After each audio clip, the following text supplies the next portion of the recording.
Hello friends, welcome you in my YouTube channel. I am Dr. Mohammad Sirajul Faizi. Today in this video, I am going to talk about hydrological cycle. You know, water is widely distributed on Earth. More than 70% of the land is surrounded by water in the form of sea. It is well known. On Earth, it is present in the form of river, lakes, ponds, and other reservoirs. At the top of the hills and on poles, it is present in the form of ice, and in air and cloud, it is present in the form of vapors.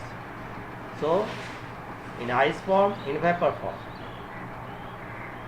The water cycle endlessly through the environment.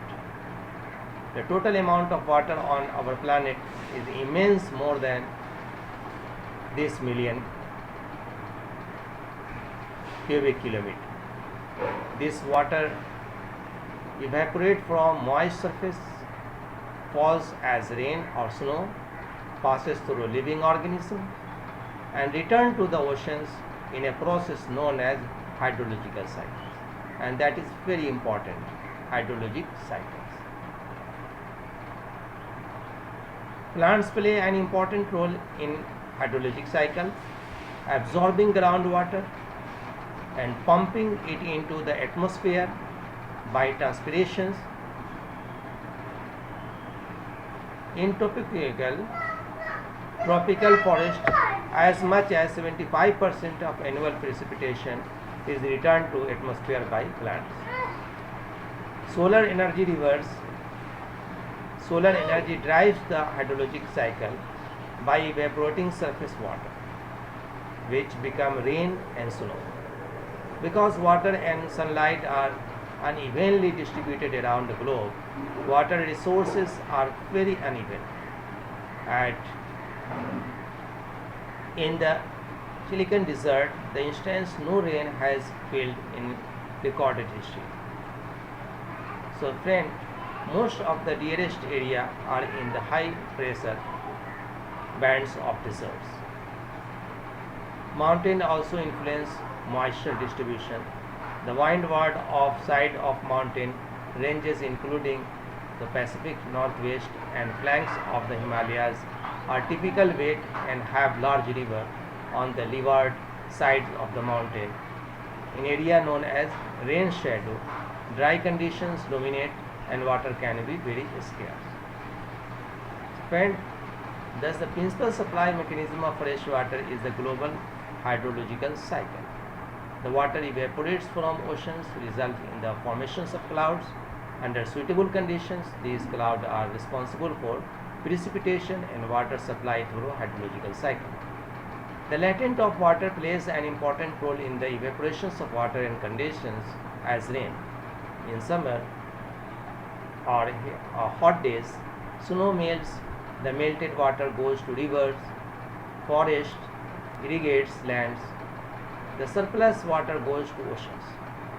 The ocean water is again evaporated to form clouds and rainfall.